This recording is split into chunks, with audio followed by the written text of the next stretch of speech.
ओम श्री परमात्मने नमः. ओम श्री सद्गुरुवे नमः. परमात्मा श्री पांडुरंग, संत श्रेष्ठ श्री ज्ञानेश्वर महाराज, जगद्गुरु श्री तुकोबाराय, पुण्यश्लोक छत्रपती श्री शिवराय, हे तेजस्वी व्यासपीठ, माझे सद्गुरू पूजनीय श्री संजय गोडबोले गुरुजी, ज्यांनी आम्हाला शिवाजी आणि संभाजी हा मंत्र दिला, जगण्या मरण्याचा मंत्र दिला, ते माझे पूजनीय श्री भिडे गुरुजी. त्याचबरोबर ज्यांनी आपला भारत, आपले देश, आपली संस्कृती आणि स्वदेश आणि ज्यांच्या नजरेखाली, ज्यांच्या माध्यमातून हा देश पाहण्याचं मला भाग्य मिळालं, ते स्वर्गीय राष्ट्रबंधू आदरणीय राजीवजी दीक्षित. आणि त्याचबरोबर आपण सर्व संत श्रोते, आपल्या सर्वांच्या चरणी मी वंदन करतो आणि मी माझ्या आजच्या विषयाला सुरुवात करतो. आजचा आपला विषय आहे खड्गधारी तोच राज्यधारी. काय आहे हा विषय? खरं पाहायला गेलं तर ह्या शब्दाचा अर्थ असा होतो की ज्यांनी तलवार धारण केलेली आहे, ज्यांनी शस्त्र धारण केलेले आहे, तोच उत्तम राज्य सांभाळू शकतो.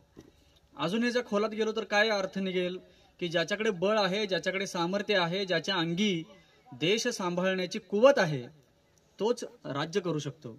आणि हा मंत्र कुणी दिले तर या देशातल्या प्राचीन भारतातल्या आपल्या ऋषीमुनींनी, संतांनी दिलेला हा मंत्र आहे. कारण आपल्या भारतभूमीमध्ये 4 वर्णाश्रमाची व्यवस्था निर्माण झाली. त्यामधला सगळ्यात पहिला वर्ण आहे ब्राह्मण, दुसरा आहे क्षत्रिय, तिसरा आहे वैश्य आणि चौथा आहे शूद्र. तर जिथं ज्ञानाचं आदान प्रदान होतं तिथं प्रत्येक व्यक्ती ही ब्राह्मण असते. समजा आज आपण शाळेत जातो, महाविद्यालयात जातो, तिथं आपण शिक्षण घेतो. शिक्षण घेत असताना शिकवणारे शिक्षक आणि शिकणारे विद्यार्थी हे सगळे एकाच स्तरावर ब्राह्मण असतात.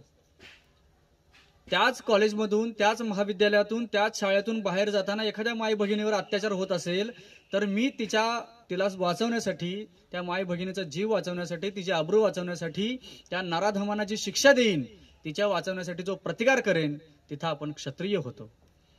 आणि त्याचबरोबर मी आणि माझं कुटुंब, त्याचबरोबर मला दान करायचं आहे, मला माझं कुटुंब सांभाळायचं आहे, माझं व्यक्तिगत जीवन मला उन्नत करायचं आहे, त्यासाठी अर्थ लागतो, पैसा लागतो. आणि तो पैसा कमवण्यासाठी मी जे काही काम करतो तिथं मी होतो वैश्य.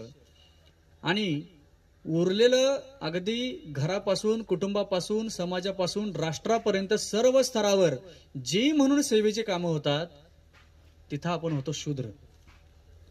या 4ही वर्णामध्ये आपण जगत असतो, राहत असतो, वावरत असतो.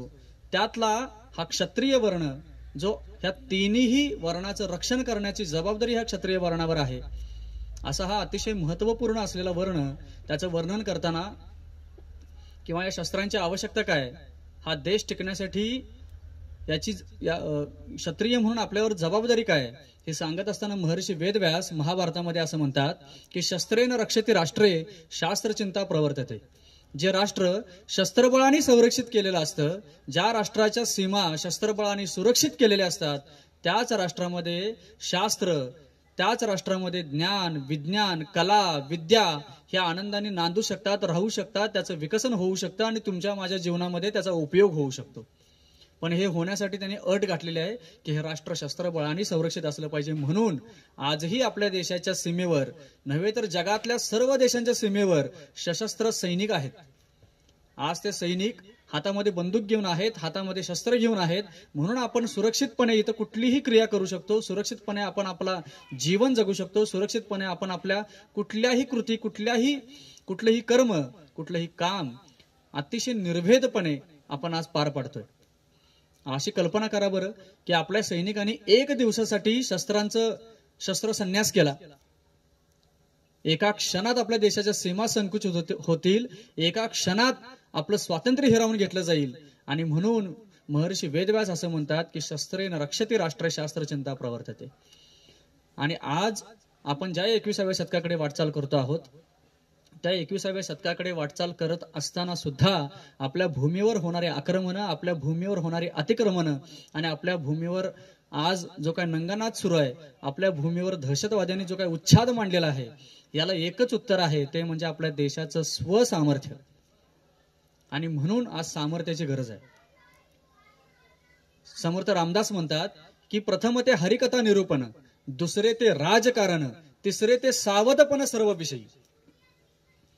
आपल्या सर्वांचं सगळ्यात पहिलं आद्य कर्तव्य काय असेल तर ते आपल्या भगवंतांचं नामस्मरण, आपल्या भगवंतांचं संकीर्तन, भगवंतांचं चिंतन, या विषयात आपण सतत राहणं हे आपलं आद्य कर्तव्य आहे.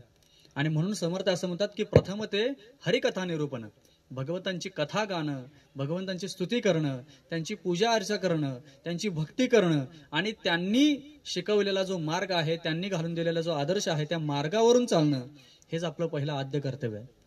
पुढे जाऊन ते असे म्हणतात की दुसरे ते राजकारण, राजकारण या विषयाला त्यांनी दुसरं स्थान दिलेलं आहे भगवंतांनंतर. किती महत्वाचं अंग आहे बघा राजकारण. राजकारण आजच्या दृष्टीने काय पाहू नका, प्राचीन भारतातलं राजकारण हे अतिशय दैदिप्यमान आणि अतिशय पवित्र असं राजकारण होतं. आणि म्हणून अगदी महर्षी वेदव्यासांपासून ते विदुर आहेत, त्याचबरोबर शुक्राचार्यांची शुक्रनीती आहे, त्याचबरोबर कौटिल्य अर्थशास्त्र, आर्य चाणक्यांचं कौटिल्य अर्थशास्त्र हा सुद्धा राजनीतीवर आधारित असलेला ग्रंथ आहे. इतकंच काय की 350 वर्षापूर्वी आपल्याला लाभलेला आपले महान राजे पुण्यश्लोक छत्रपती श्री शिवराय यांचे सुपुत्र धर्मवीर छत्रपती श्री संभाजी महाराज यांनी वयाच्या 14व्या वर्षी राजनीतीवर संस्कृतमध्ये ग्रंथ लिहिला, तो आहे बुधभूषण. इतकी महती या राजकारणाची आहे की राजकारण किती उत्तम असलं पाहिजे, किती उत्तम केलं पाहिजे, ते किती शुद्ध आणि पवित्र असलं पाहिजे, याचे निकष, त्याची नीती आपल्या ऋषी मुनींनी आणि आपल्या या महान आदर्श महापुरुषांनी घालून दिलेले. आणि म्हणून समर्थ असं म्हणतात की प्रथम ते हरिकथा निरूपण, दुसरे ते राजकारण आणि तिसरे ते सावधपण सर्व विषयी. आणि तिसरं आणि सर्वात महत्वाचं त्यांनी सांगितलेलं आहे की आपण सावध असलो पाहिजे. कशाविषयी? सर्व विषयी. जो म्हणून कुठला विषय असेल त्या प्रत्येक विषयी आपण सावध असलो पाहिजे. अगदीच काय, आपल्या इंद्रियांच्या माध्यमातून आपण ज्या विषयांमध्ये अडकतो इथपासून ते ह्या राष्ट्राच्या संरक्षणासाठी लागणाऱ्या प्रत्येक गोष्टीविषयी आपण सावध असलो पाहिजे असं समर्थ म्हणतात. आणि म्हणून आजचा आपला विषय आहे खड्गधारी तो राज्यधारी. म्हणजेच काय की आपली प्राचीन भारतीय युद्धशास्त्र आणि त्याच्या पाठीमागे असलेली आपल्या ऋषी मुनींची, आपल्या संतांची आणि आपल्या ह्या महापुरुषांची असलेली भूमिका, याविषयी आज आपल्याला चिंतन करायचं आहे.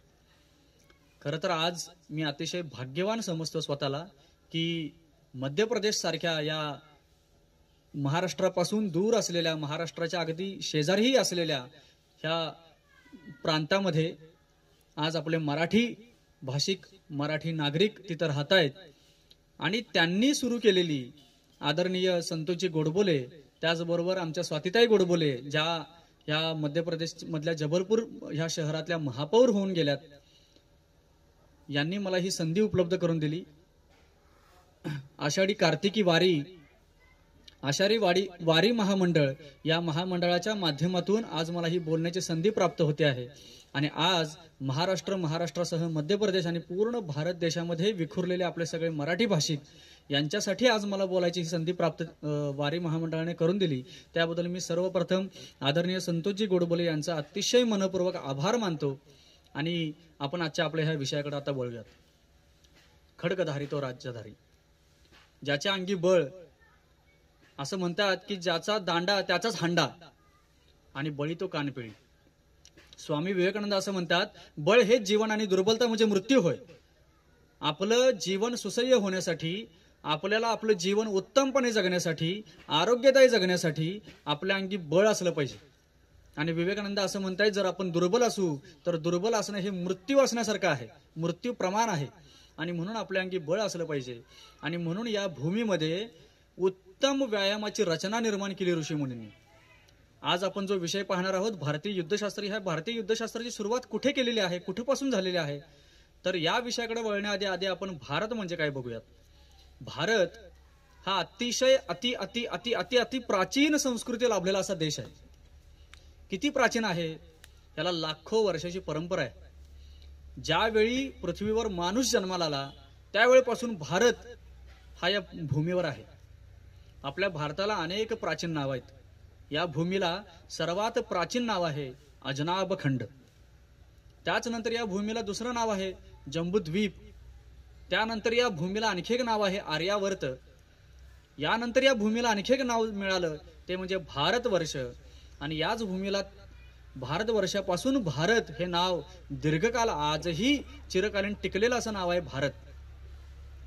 आणखी या भूमीला परकीय आक्रमकांच्याकडून मिळालेलं नाव आहे हिंदुस्थान. आणि त्याचबरोबर या भूमीला ब्रिटिशांनी आपल्या माथ्यावर लादलेलं नाव आहे इंडिया. खरं तर भाषेच्या व्याकरणाच्या अनुषंगाने विचार केला तर नाम किंवा नाव किंवा नाऊन हे कधीही बदलत नाही. आज माझं नाव लखन आहे, तर कुठल्याही भाषेमध्ये, कुठल्याही प्रांतामध्ये, कुठल्याही वेगवेगळ्या देशातल्या भाषिकांच्या माध्यमातून जर मला माझं नाव लिहायचं असेल, कोणीतरी मला हाक मारायची असेल, तर ते लखन याच नावाने हाक मारतील. हिंदी भाषिक पण मला लखन म्हणेल, तमिळ भाषिक पण मला लखन म्हणेल, कन्नड भाषिक पण मला लखन म्हणेल, तेलुगू भाषिक पण मला लखन म्हणेल, मल्याळ भाषिक पण मला लखन म्हणेल. इतकंच काय, इंग्रजीमध्ये सुद्धा माझं नाव लखन असंच घेतलं जाईल. आज पाकिस्तानला सुद्धा पाकिस्तान इंग्लिशमध्ये म्हणतात, बांगलादेशला सुद्धा इंग्लिशमध्ये बांगलादेशच म्हणतात, चायनाला सुद्धा इंग्लिशमध्ये चायना म्हणतात, फ्रान्सला इंग्लिशमध्ये फ्रान्स म्हणतात, जर्मनीला इंग्लिशमध्ये जर्मनी म्हणतात, जपानला इंग्लिशमध्ये जपान म्हणतात. मग भारताला इंडिया का म्हणतात? याचा आपण शोध घेतला पाहिजे, याचा आपण विचार केला पाहिजे. ब्रिटिशांनी हे अतिशय मुद्दाम आपल्यावर लादलेलं असं हे नाव आहे इंडिया. इंडिया या शब्दाच्या अर्थाकडे जर आपण वळालो तर इंडस या लॅटिन शब्दापासून तयार झालेला शब्द आहे इंडिया. आणि इंडस या शब्दाचा ऑक्सफोर्ड डिक्शनरीमध्ये असलेला जो अर्थ आहे त्या अर्थाकडे जर आपण पाहिलं तर तो अर्थ असा आहे, इंडस म्हणजे मागासलेल्या, बुरसटलेल्या आणि जुन्या चालीरीती, रूढी परंपरेमध्ये रुतलेला, गुंतलेला अशा लोकांचा देश म्हणजे इंडिया. आज आपण मागासलेले आहोत, आज आपण बुरसटलेले आहोत, आज आपण जुन्या चालीरीती, रूढी परंपरेमध्ये गुंतलेले आहोत? अजिबात नाही. मुळात भारत देशामध्ये जुन्या चालीरीती, रूढी परंपरा ह्या अंधश्रद्धेनं बघता येतील अशा नाहीच आहेत. आपल्याला ते दाखवल्या गेल्या.